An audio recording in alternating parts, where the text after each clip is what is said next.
Some channels have a blooper reel. I call that Vegas Weekly.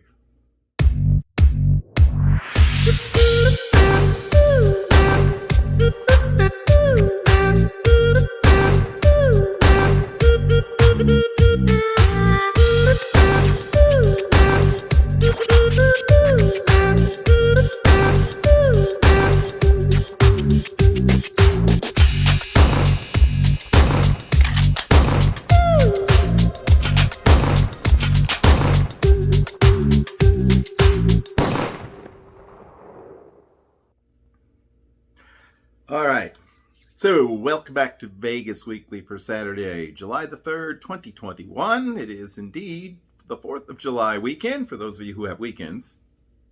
I don't have weekends, I just work. And I'm working today as I bring you yet another episode of Vegas Weekly. We've been doing this now for, the better part of a couple of years. And we'll have PJ back with us with another fabulous festive cocktail I think you'll enjoy. And we'll do part 2 later in the show of our series, which, I don't know, we may do another show, I don't know, we'll see if I have anything left to say, our series on comps in Las Vegas and, well, elsewhere, as far as that goes. I did mention, I think, on the Wednesday show last Wednesday that there may or may not be an actual Wednesday show this week. If there is, it'll be kind of a different show. I'm just going to say that.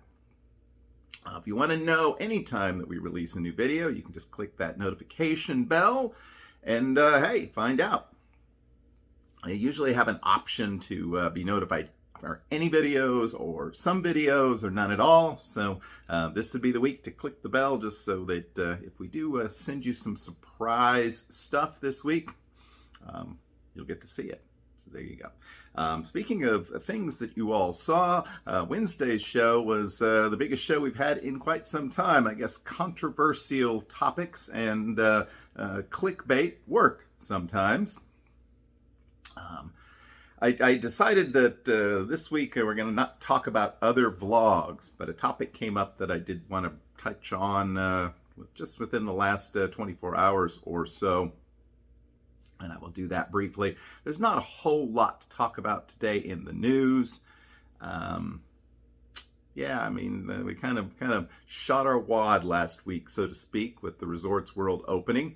I did notice that our good friend Vegas Visual has compiled a list of all of the vlogs that have done content from Resorts World or Resorts World, whichever you prefer. Resorts World this past week or so. And it is pretty mind-numbing. And, you know, I think I said, there are probably 50 walkthrough videos on Resorts World, and it appears that may have even been an understatement. But there's certainly been a lot of content out there, and frankly, a lot of good content out there. I did want to shout out all the people that spent so much time sharing their Vegas experiences this past week. It's difficult to get to it all, and I won't get to it all because I won't go back and watch all of the lives that I missed, but there was some fun group polls and a lot of people checking out some parts of Vegas that they hadn't before, restaurants, bars, attractions. So there's a lot of good content out there, so check it out. There's a lot of folks vlogging these days who live in and around Las Vegas, and they certainly have a unique perspective as well as an opportunity to bring you content on a regular basis.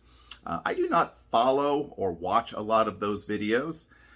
I do check them out from time to time. There is definitely a place for the local Vegas vlogger, and some of them are quite good, and I do watch some of them from time to time, and a lot of times they do check out parts of Vegas that you don't see otherwise. I do kind of feel like when I watch my friends Tamara and Gord, Vegas Best Ideas, that I see a lot of things from kind of a local's perspective, because it's almost like they live there for a few weeks at a time, and that kind of gives you a taste of that. The reason I brought up local vloggers is one of the more popular, fairly new Vegas vloggers, or local Vegas vloggers, is a gentleman by the name of The Other Me, who has a very distinctive beard and a fun personality. I had a chance to meet him very briefly last year at Rocktober. But there were so many folks and that I really didn't get an opportunity to spend a lot of time with him. Does some really good work checking out different things in and around Las Vegas. The reason I bring up his name is we want to keep him in our thoughts this week. He announced yesterday in a rather extensive live stream that I did not watch all of, okay, just to let you know that he tested positive for the COVID-19 and is sort of convalescing at home. His symptoms have been moderate, and he's been able to control them, and hopefully that will continue to be the case. He did also say that he has not been vaccinated. I'm not here to judge anybody's choices about their own personal health. There may be very good reasons that he chose not to be vaccinated. He may have covered that in the live stream, so if anybody has any further information on that, just let me know. But I'm not here to criticize that choice. The only thing I will say about that is that we've kind of, over the last couple of months, and we were so ready for it, have kind of said, okay, well, this pandemic thing is over with. Well, it's not over. There are a number of places where we're seeing a surge in infections, and Nevada is actually one of those places, and it does seem to correlate pretty strongly with areas that have not been as vaccinated as others. And it does also appear that the vast majority of those who've had significant symptoms or had to be hospitalized are folks that have not been vaccinated. Again, it's not my purpose here today to advise you on your own personal choices about your health. Again, there may be very good reasons for you personally to not be vaccinated, and that's not my place to judge. I will simply say that if you're not vaccinated, then you need to be careful just as you were 6 months ago. Keep your distance from folks. Don't go out in big crowds where people are not, wearing masks. Take care of yourself. We may have hundreds anymore of Vegas vloggers, local and national, but we need to keep them all healthy and well, so that they can continue to bring you the quality content. And of course, they all have families and friends. And so this week we keep the other me in our thoughts and prayers. Wish him a speedy recovery, and his infection certainly a reminder that we all still need to be cautious out there, particularly if we have not been vaccinated. One gentleman who has been vaccinated, although we don't know against exactly what, is our good friend Paul PJ of PJ's Slots and Entertainment and PJ's Cocktails and Uber DC. I hear he has like 6 or 10 other channels that are just kind of simmering under the surface and could emerge at any time. He's back from a quick golfing trip to the American Northeast, where he met up with a few friends and colleagues. And he has a very festive drink for us today. It is, as we say, Independence Day coming up this weekend. And he is bringing us a cocktail that is as good as the old red, white, and blue. So PJ, take it away. Hello, ladies and gentlemen, and welcome to another fabulous episode of Cocktail of the Week with your host and not a professional bartender, PJ. Let's watch and see what fabulous cocktail PJ is whipping up for us today. Well, hello everybody. John, how you doing? Hey, happy early 4th of July. Ladies and gentlemen, happy early 4th of July to you too. And also happy Canada Day. I know that was a couple of days ago to all my Canadian friends. I do not have a red, white, and blue shirt, but I do have the Washington Nationals World Series Championship shirt that I'm going to wear for you today as I make the Bomb Pop cocktail. Now, there is only 3 ingredients in this, but there's a few steps. One of which is crushing up a bunch of ice. So we will be back and we will get started with this fantastic little drink that I think every one of you will enjoy. The ingredients are, we're going to use cake vodka, that goes out to Andy, blue curacao, grenadine, we're also going to use water, and a bunch of crushed ice. So stay tuned, we'll be right back and we'll get to putting this drink together. I think you're going to like this one. After all, it's 4th of July, we got to do a red, white, and blue drink. Right, John? Exactly. We'll be right back. Okay, ladies and gentlemen, we are back. First thing we're going to do is we're going to put our red grenadine in the bottom of our glass.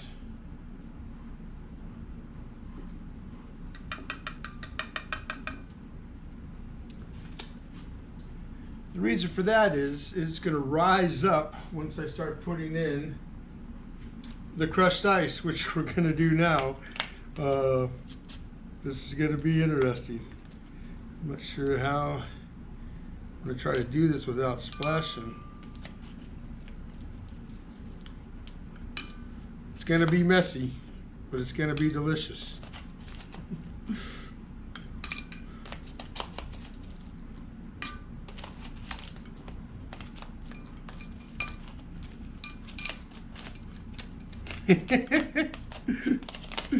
Oh.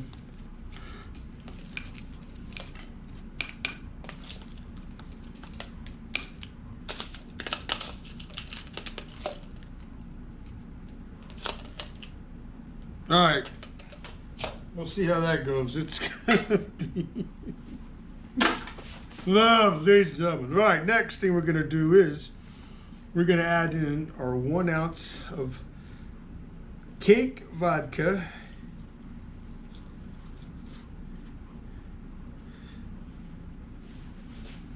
All right, and if this works, nothing wrong with us.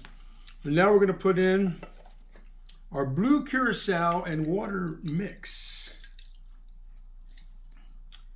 And we have to do this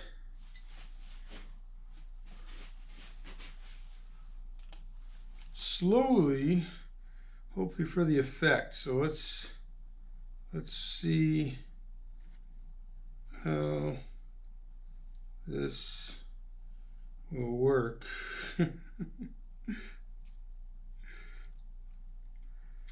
And ladies and gentlemen,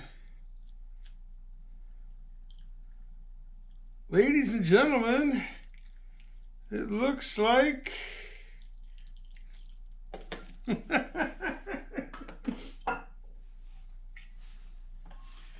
looks like I kind of pulled it off.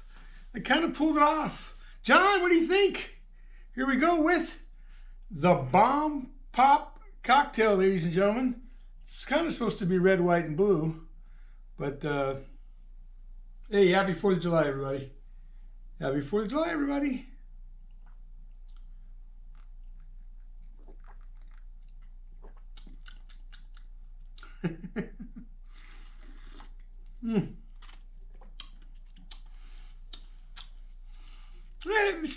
It's not bad. Basically, you're tasting the blue curacao and the cake vodka. You're really not much getting the grenadine, but it looks fabulous. Doesn't it look fabulous, John? I think so. Alrighty, so ladies and gentlemen, there you have the Bomb Pop cocktail. But before you leave, well, you can't leave because John's still got a big show to finish up with. What we want to do, that's right, thumbs up. Lots of thumbs up, ladies and gentlemen. Leave a comment down below. Now, this might not be the best cocktail I've done, but it is festive, 4th of July. And please, if you haven't already, subscribe, ladies and gentlemen. Hit that subscribe button. It's very, very easy. Tell 10 friends, tell them to tell 10 friends, and we'll get John to what? Everybody with me? That's right, 10,000 subscribers. It shouldn't be that tough. You know the Facebook page has over 24,000 members. How come we can't get those people to subscribe? John, what's going on? Do we have to give away money? We have to bribe people? Maybe that's what you have to do. Ladies and gentlemen, thank you all very much for watching another Cocktail of the Week. Once again, the Bomb Pop cocktail. Vodka, blue curacao mixed with a little bit of water, some red grenadine, and crushed ice. I tried to do it with my blender. I guess that's not it. I need one of those snow cone machines. That would be the perfect ice maker. If you have a snow cone machine, use that, ladies and gentlemen. All right, with that, all I can say is please have a very safe 4th of July. Be safe, drink responsibly. Once again, cheers. John, cheers. Now, back to Vegas Weekly. Peace, everybody.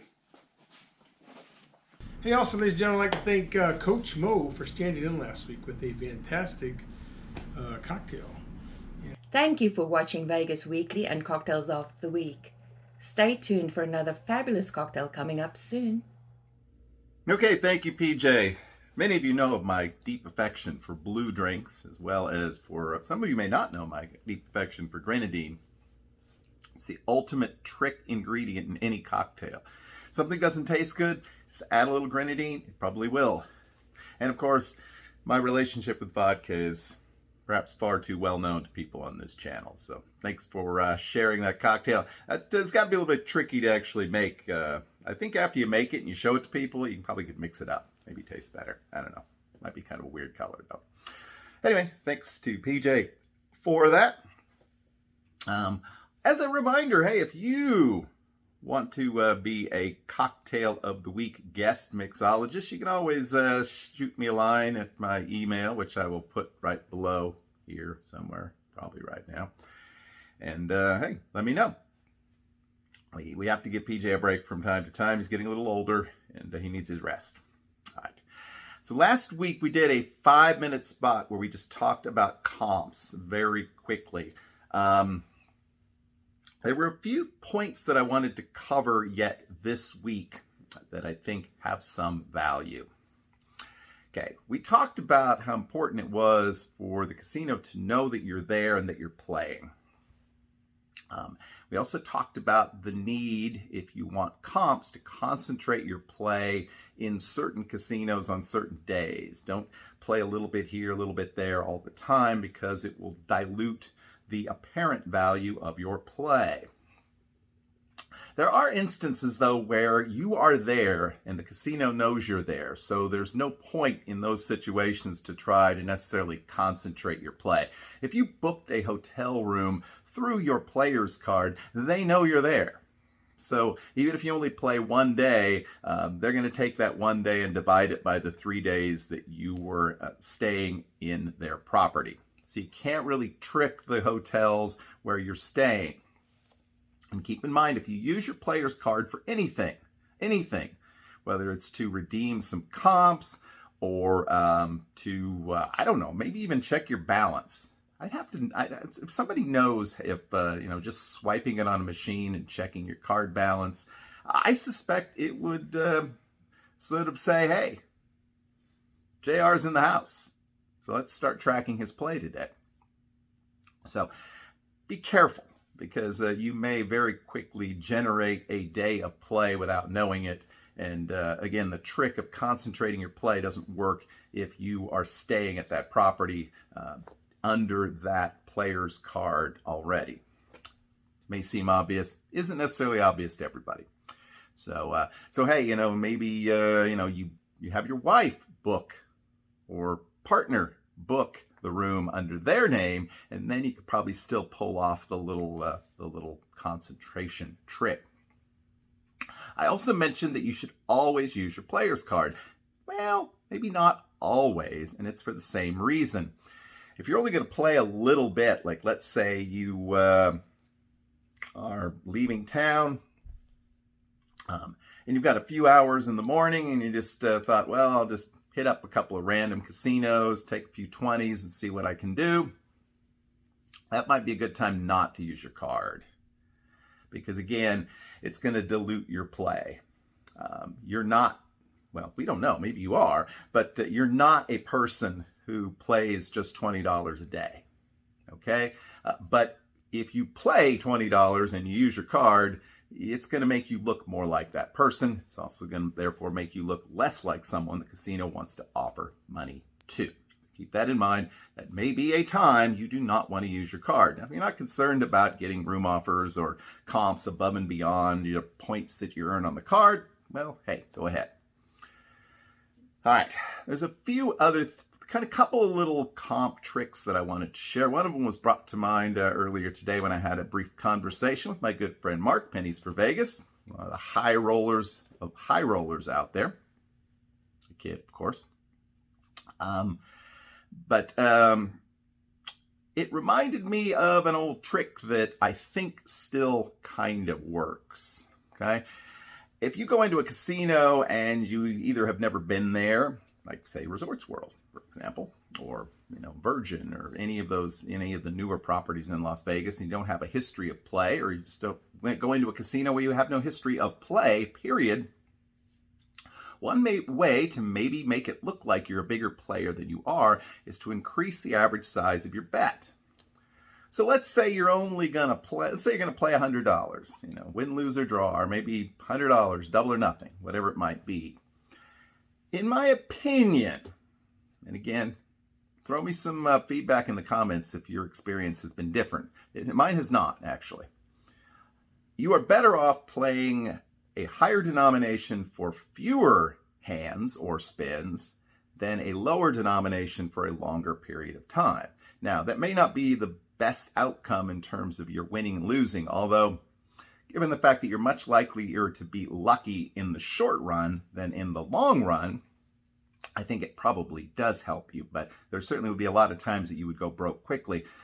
The point is, if you play your $100 at 50 cents a spin, you might sit there for several hours before you lose your $100, and the casino will say, well, there's a gentleman who, or woman who comes into our property and is probably going to bet 50 cents a hand until they lose $100. Because they know you sat and played for a couple of hours. On the other hand, if you say, I'm going to bet $5 a spin or $5 a hand, first of all, you might hit something big quickly, who knows? But even if you don't play for very long, when they look at your play history, they're going to say, oh, here's somebody that's playing $5 a spin. Now, they didn't stick around very long. I wonder if we invite those folks back to stay in our property, let's see if they keep playing $5 a spin. And it doesn't necessarily need to be that drastic a difference, but you want to make it impact quickly someplace, raise the average size of your bet.